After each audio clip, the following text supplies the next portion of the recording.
Hello,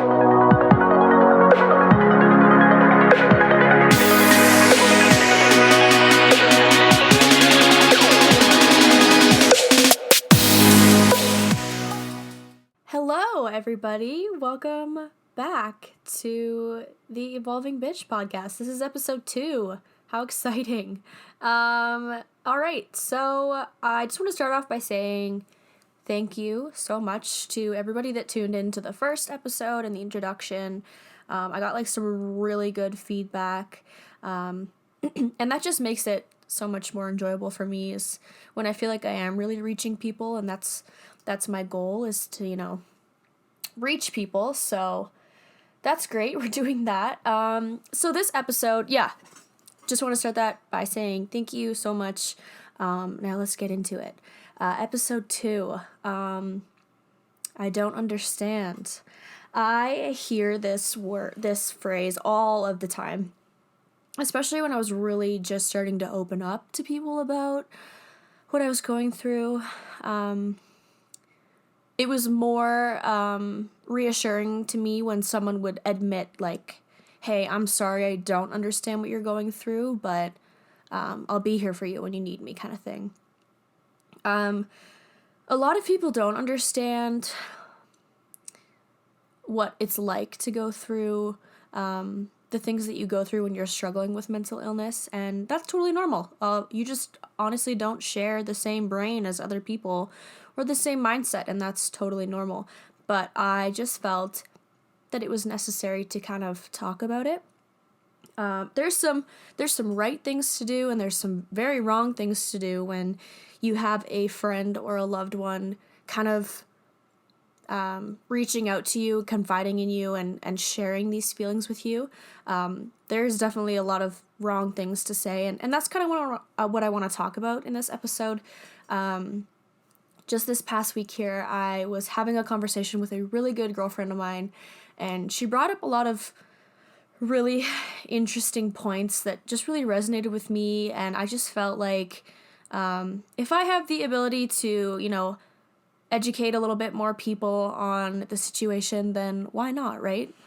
So, just right off the bat, if you don't understand, don't force yourself to understand, because I can guarantee you're never going to understand unless you truly start to go through the same things that a person with depression goes through every day, a person with really high anxiety, just very, very, very in your head all of the time, is almost impossible to explain to someone to help them understand. That's not what it's about when someone confides in you.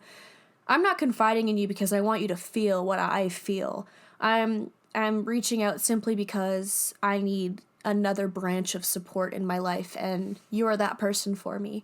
I've had a few experiences in my life where I've been told, I don't understand, and that's totally fine, and I respect that. I don't expect you to understand. I don't think anybody that goes through these things really expects you to understand. But like I said already, there's a right way and there's a wrong way to be there for your friends.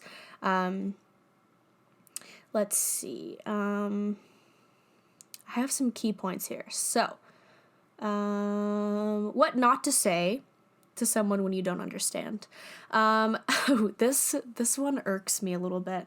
I've had a few instances where I've been made to feel like I'll reach out to a loved one for the first time. That's already a really nerve-wracking thing. Like, the first time you choose to kind of talk about this with someone, you're in a very vulnerable position because no matter how much that person loves you, you're always a little bit afraid of judgment, and that's normal, but there's some wrong things to say here. You don't ever make somebody feel like there is something wrong with them. That is the worst thing that you could do. Don't ever fucking tell somebody, I hope you get better. That right there is the reason why people that struggle with mental illness and just being in their head all the time, that's why we feel so fucking different.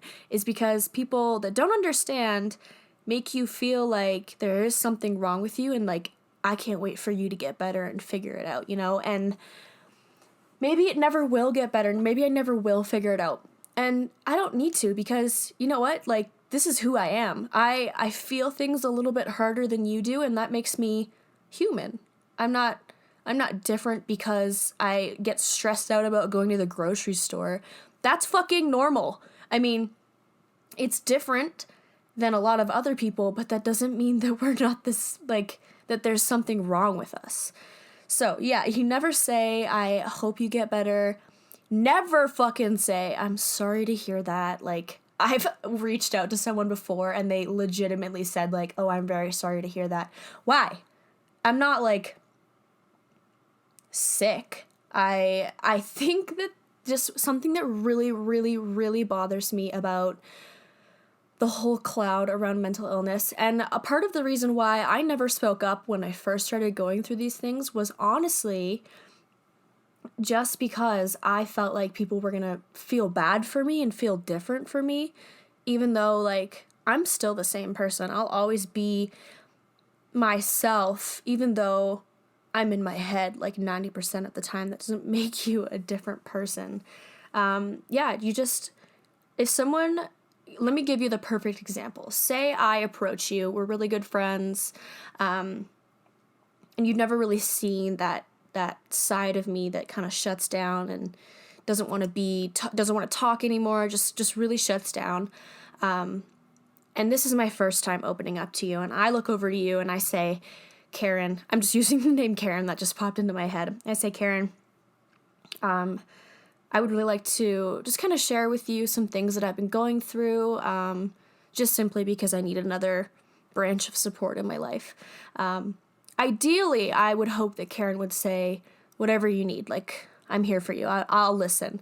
I'll go on and I'll tell her my daily struggles, some of the thoughts I have sometimes, just how I feel when I don't feel like myself and I'm in my head. Karen, being the lovely person that she is, Karen is going to turn to me.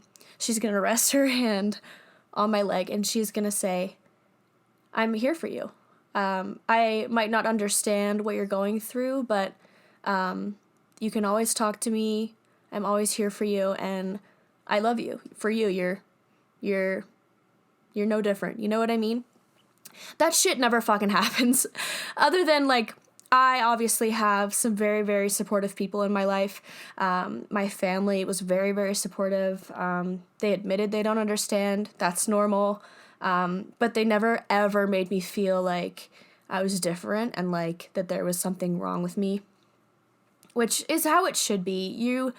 I just don't get why the average human being can't treat you with care and compassion when you're opening up about these things, because at the end of the day, that person is never going to understand. And for me personally, if someone's opening up to me and I'm not understanding what they're saying, why the fuck would I pretend like I understand? That's not fair to them, first of all. And that does nothing for the relationship, for that person bettering themselves. It does nothing to just pretend you understand. Or I've had also a very large amount of people be like, oh my God, me too. And I'm like, no, this isn't something we're going to bond over. This is me opening up to you about a very dark portion of my life. And this is not a bonding experience, and we're not going to be friends. Or, like, I'm specifically talking about some girls that I have opened up to in the hopes that it would be reciprocated in the way that I wanted it to, but instead it was like a competition, like, oh, me too, like, I've done this and I've done that, and I'm like, no. This is not something we're about to bond over right now, Becky. We are literally, I'm showing you my heart and the dark parts of it, and we're not gonna fucking bond over that. Sorry, went off a little bit. Where was I? And don't get me wrong, I'm not specifically, like, I don't want to be calling out the people that don't understand. That's a normal thing to understand. Like I said before, I'm not coming for you. I'm not mad at you. I'm simply here because I feel like people don't talk about it. People don't necessarily tell you what they expect when they are opening up to you. How many times can I say opening up in this podcast? Let's start a drinking game. Every time I say opening up, you have to take a shot. Okay, yeah, I just feel like I said before, if I can help in any way possible, I'm going to try to. So here I am. I'm trying to help. Where's another bullet point? How do you be there for someone if you don't understand what they're going through? I've had this question pop up a few times. A few people have asked me that, which I really appreciate. One of my other girlfriends brought that up one day. She knows I struggle with these things, so she had no problem asking, how do I go about being there for someone, even though I truly don't understand? And I said, you just be there. If you love that person, being there and letting them really know that you're there for them is more than enough. And I think there's a little bit of, there's a very fine line between that. I know some people, sometimes you notice these things about your loved ones before they say anything to you.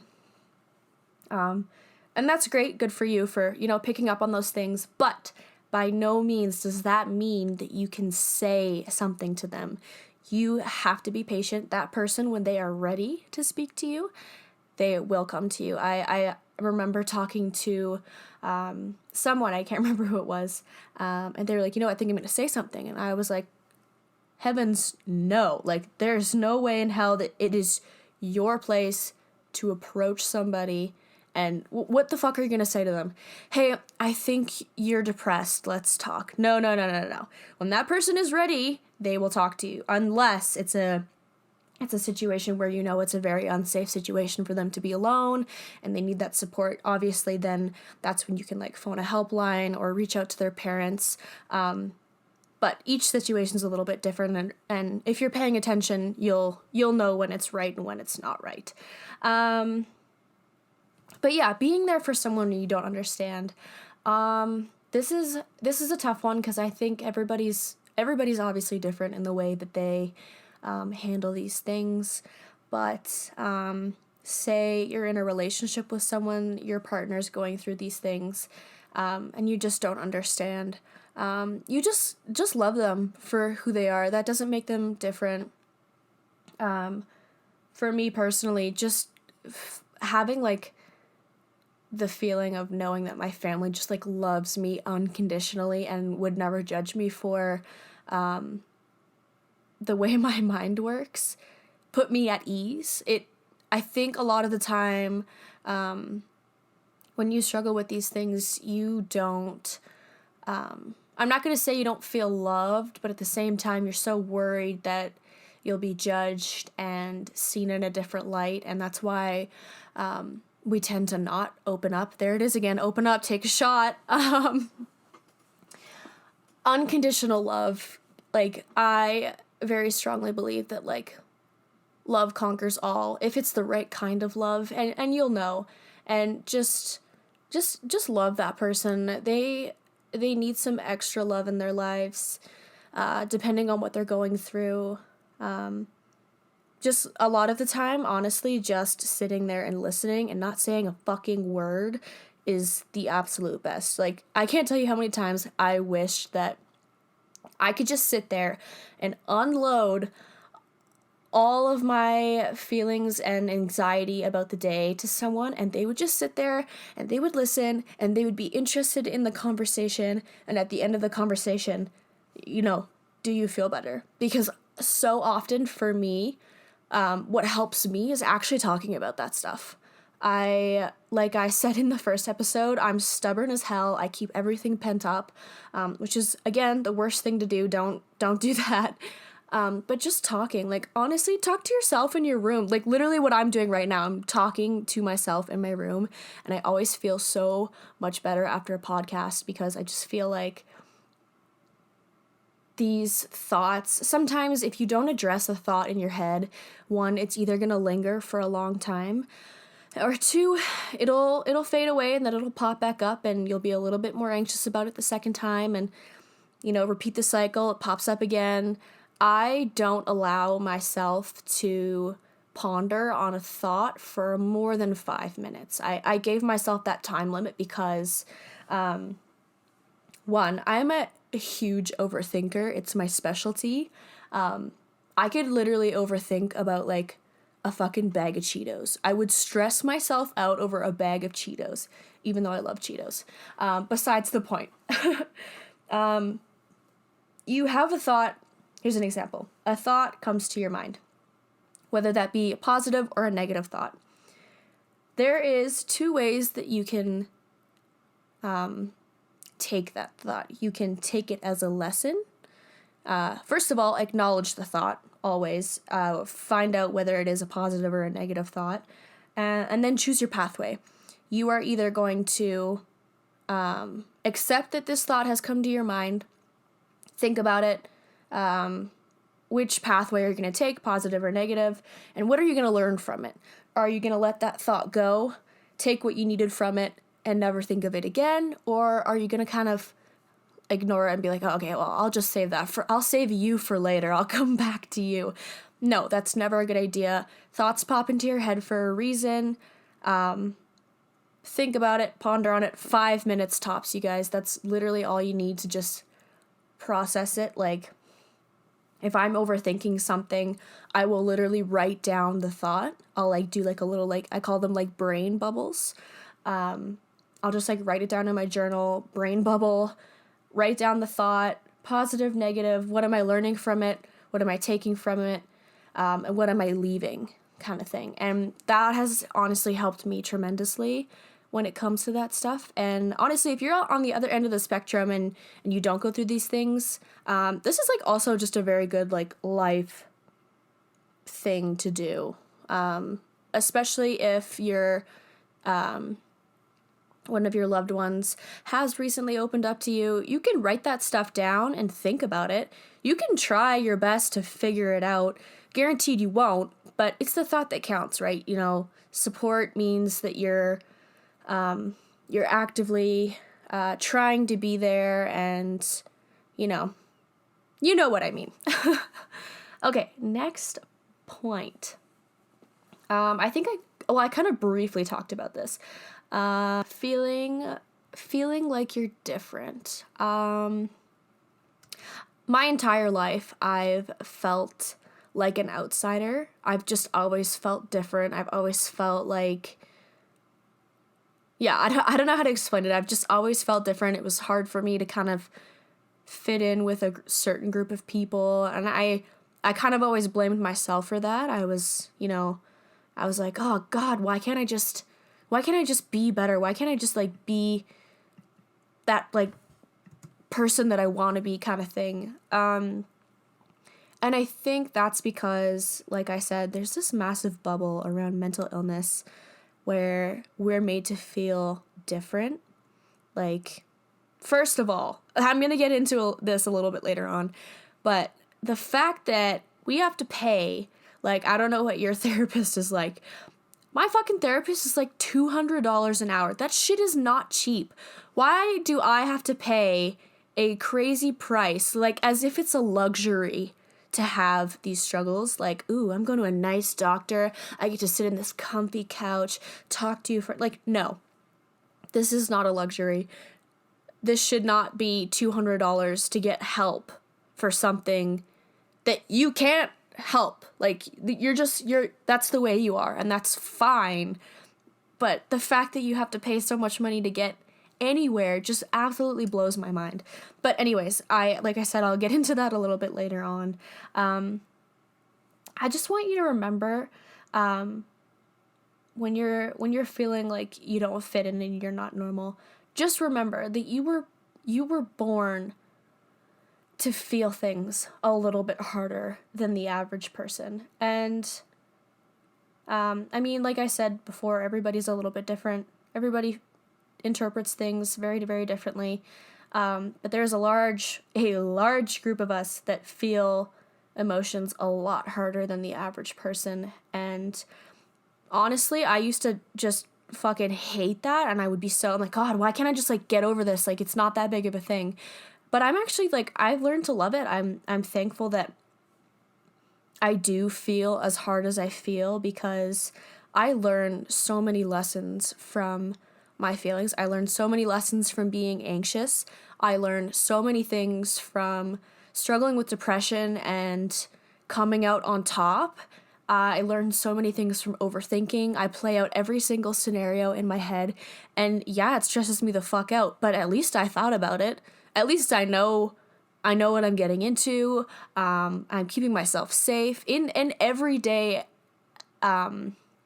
activities. I'm learning something from feeling things so hard. I just love feelings. Feelings are great. They make you human. Don't be ashamed of feeling things on another level. That just means you have a really big heart. At least that's what I tell myself. And you know what? I feel better.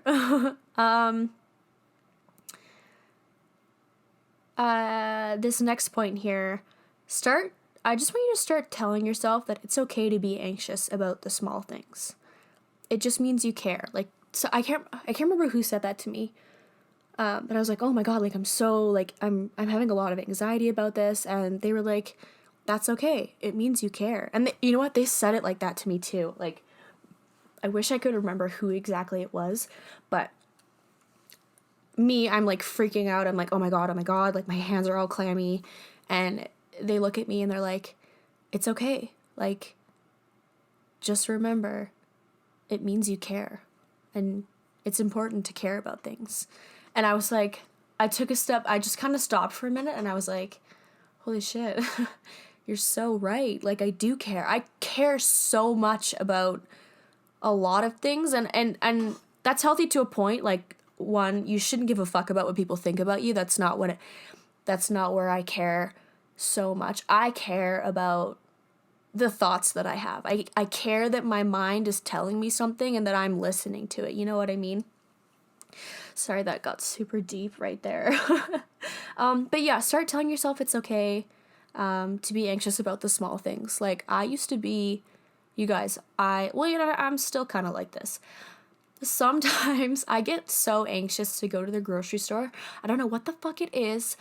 It's just something that makes me anxious. Like, I feel it in my gut. I'm just like, oh my God, like, damn it, I gotta go. Like, what if I run into somebody that I know, or like, that kind of stuff. And this is where I start to overthink, and I play it in my head, and then I end up going to the grocery store and I have an amazing fucking time. I get like the best produce. I do run into somebody I know. We have like a great conversation. I stress myself out for no reason. It's a lot of fun. You should try it sometime. But the other thing is, I just feel like I want to make a point of this, because I don't want anybody to take this the wrong way. That we are talking about something very, very serious here. Mental illness is not a joke. It is not anything to be taken lightly. But for me, the best way that I handle my feelings and my daily struggles is to kind of joke about it a little bit. But I'm allowed to do that because I struggle with those things.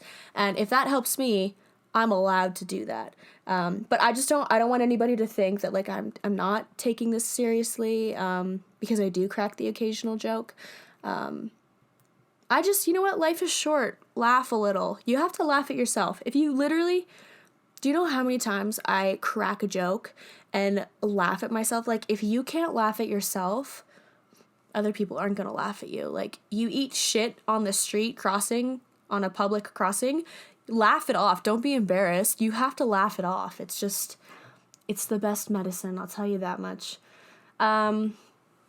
Okay, we're getting into the segment part of this podcast called The Root of All Shelves.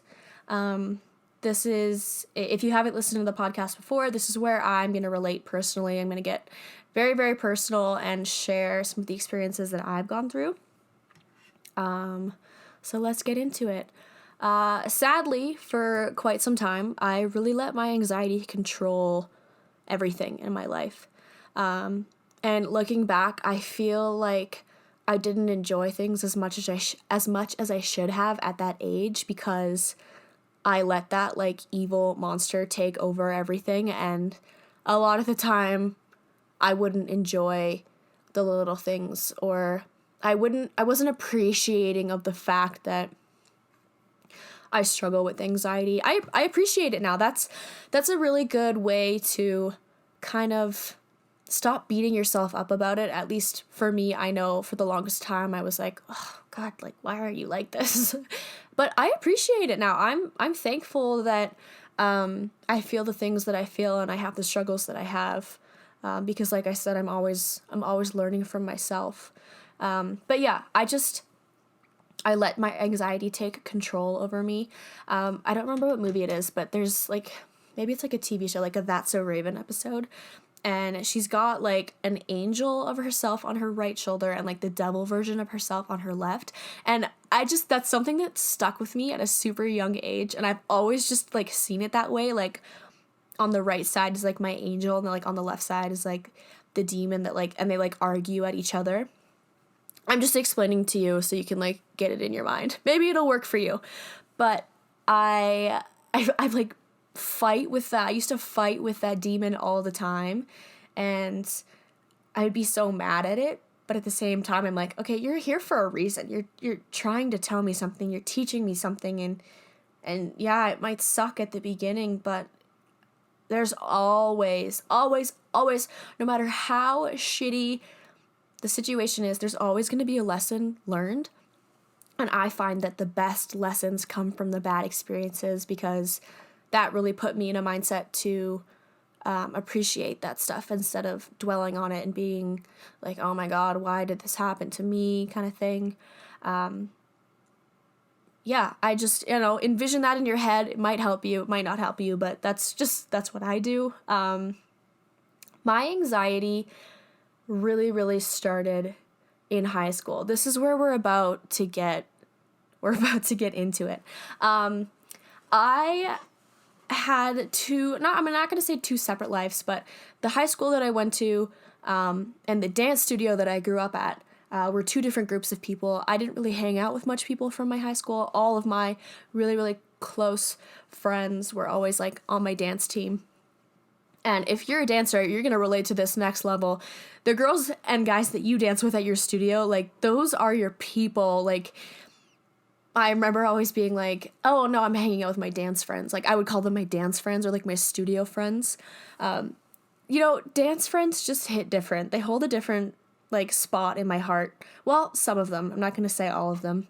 But for me, I was always so anxious about school, and then my like release was like going to dance at the end of the day and seeing like my dance friends and not having to worry so much about the little things.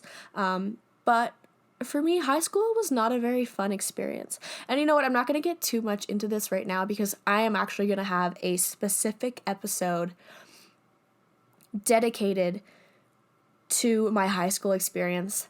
I feel like I owe it to the people that ruined high school for me. I owe you an episode, because I want to thank you. This, a little bit off topic here, the evolving bitch in general.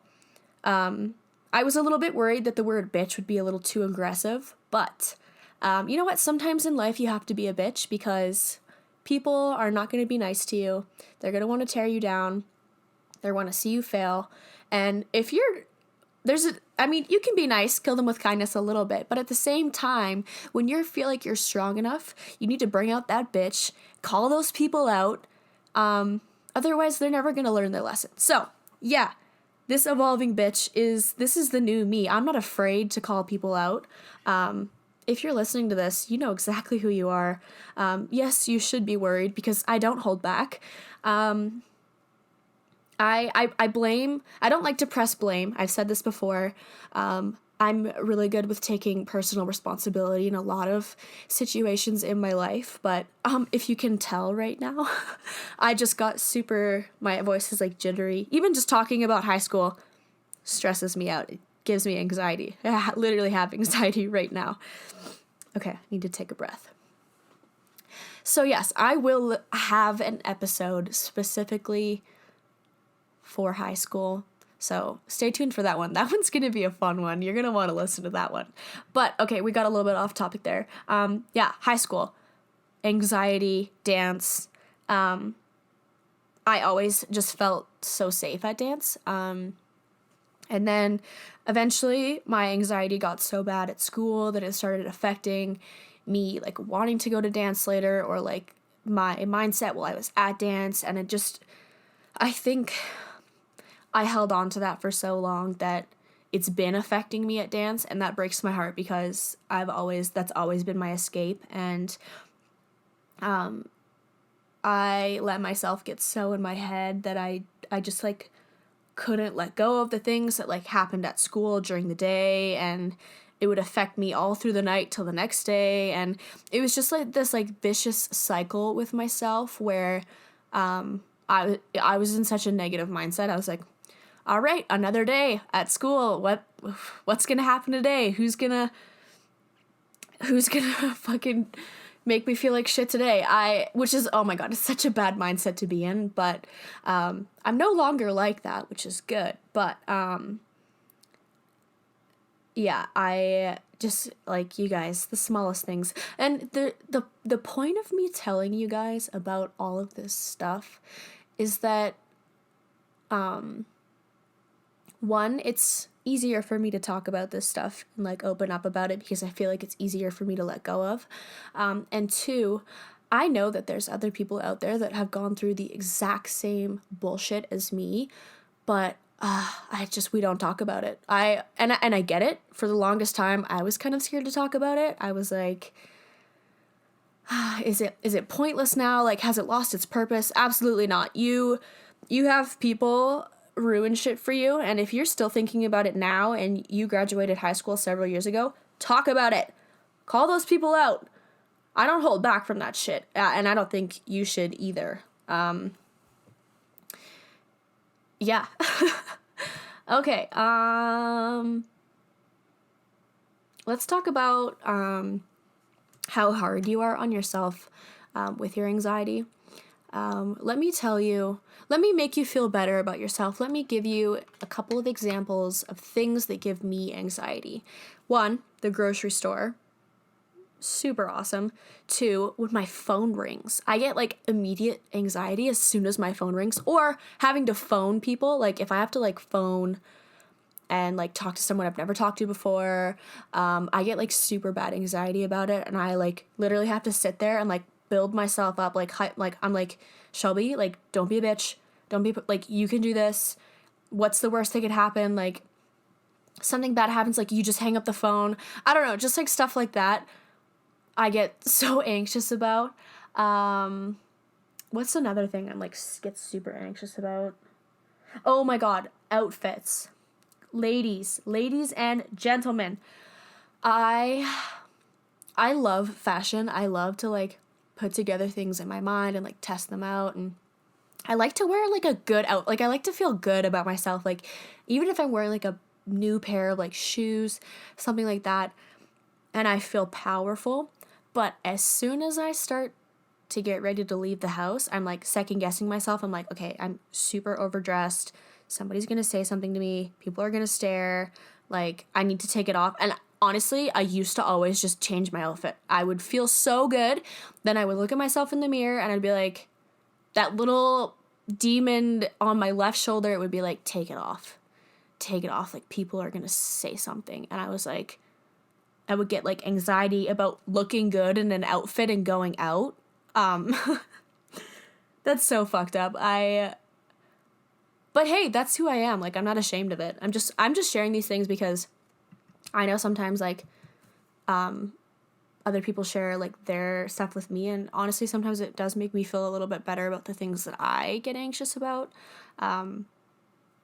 Just, like, day-to-day life stresses me out sometimes. Not every day, but sometimes, like, if I have to get up early in the morning, like, if I have to, say I have, like, a photo shoot or, like, a rehearsal, and I have to get up at, like, 6 and I'm not used to getting up at 6, I will set like 4 alarms on my clock, 4 alarms on my phone, and I have such a hard time sleeping the night before because I'm so anxious about the shoot, or I'm like worried that I'll sleep in and miss my alarm and be late, or I'm worried that I'll forget something. Like, I'm just such an overthinker when it comes to that stuff. So being anxious about getting up early is totally normal. I do it all the time. Um, do I have anything else that I want to tell you guys, anxiety wise? I think I pretty much covered most of it, for that segment at least. I get so excited when I sit down to film and like talk to you guys, because I have this like note on my laptop and my phone, and every single time I get like an idea of something that I want to talk about for the podcast, I write it down, and I swear to God, you guys, like, this could be a book. It's so long, but it really helps me. It's like one massive brain bubble. God, I just love brain bubbles. You should really try the brain bubble. But anyways, as I was saying, I get so excited to sit down and talk that I feel like I just want to talk about everything all at once. And then I remember, like, okay, I could have like 100 episodes of my podcast talking about this stuff. I don't want to spread myself too thin. I just need to like relax and like one episode at a time. So that's what I'm doing. But okay, let's move on to the next segment, which is quote of the day. My favorite. I love this one. This one is from an unknown, but the quote is, "Go easy on yourself. Whatever you do today, let it be enough." God, that's a good one. I used to sit in my bed at the end of the day and be like, what could I have done better today? Or like, if something bad happened and I didn't let it go yet, I would just be like, okay, well, that sucks, but, and then I would just think about it. It would keep me up. Or, if I wrote down like a list of things that I wanted to get done today, and I procrastinated the fuck out of it and we did one of them, I'd be so mad at myself. I'd be like, oh, I would literally just tear myself down and be like, you could have done better today, Shelby. You could have done better. You should have done better. But at the same time, like, there's days where I wake up and I don't want to get out of bed because, you know, like, mental illness takes over. It does. Some days I'll have an amazing, amazing day and I'll go to bed so thankful, super grateful, and I'll wake up the next morning and I don't have the passion for life that day, and I know that just got super dark, but it's the truth. That's honestly just what happens sometime. So let it be enough. Like, don't judge yourself too hard. What happens today, at the end of the day, write down the things that happened, learn from them, take lessons from them, be grateful for it. You are good enough every single day, and regardless of what you do, and if you might not feel that way, always just go to bed and tell yourself that, because you're your own like worst critic. And I hear that so often, but goddamn, is it true? Just like go easier on yourself. I feel like we're always so hard on ourselves. At least I'm hard on myself. I just want to say to anybody that needs to hear it, I hate the word perfect, but I'm going to use it. It's really not about being perfect. It's about getting a little bit better every day. And I think I needed to hear that a while ago, because I was trying to rush the process of things. You can't rush growth, you guys. Like, if you start working on yourself and you're listening to this podcast, and it kind of sounds like I have my shit together, I absolutely do not. I am so far from where I want to be. But for me, it's not about being perfect, and it's not about feeling better. It's honestly, all it's about is getting a little bit better every single day.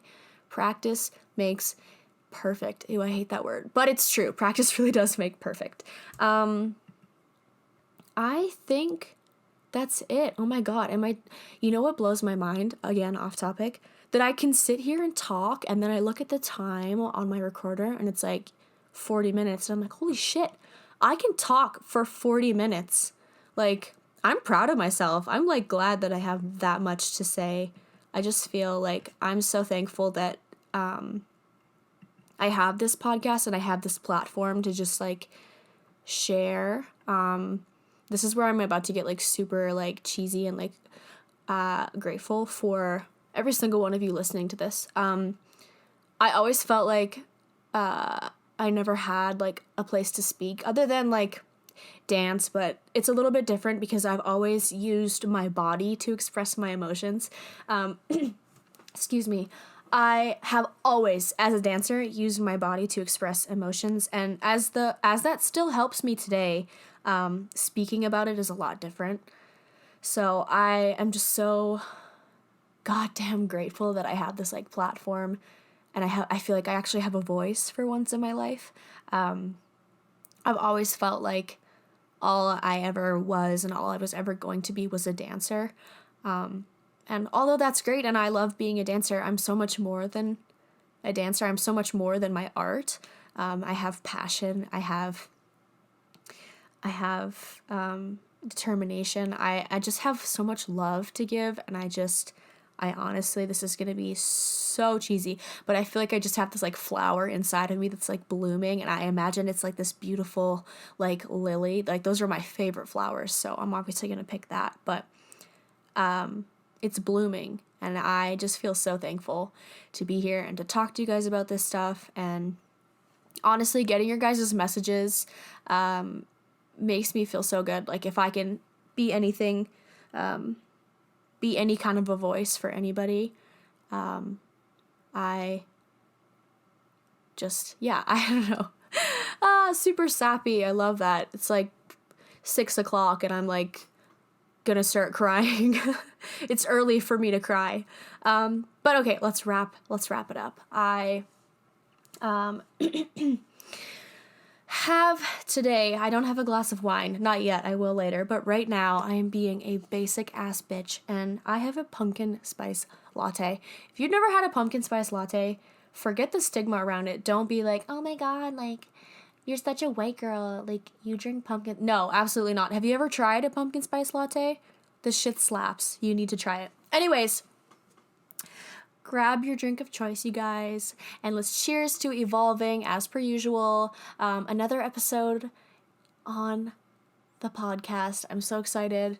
Next week, I'm considering bringing on a guest, but I'm not really sure what I want to do yet, but that's going to be fun and a little bit different for you guys. I always want to keep things interesting.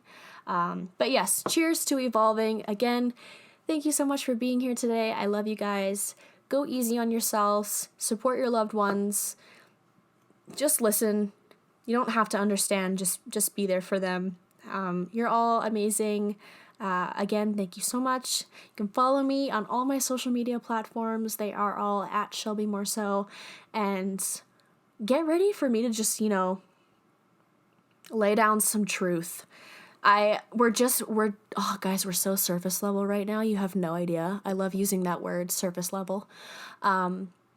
We're literally, this to me is still the introduction. So, be prepared, because I am literally about to go off. I have no shame, you guys. And I'm proud of that. So yes, thank you so much for being here, and I will catch you guys in the next episode.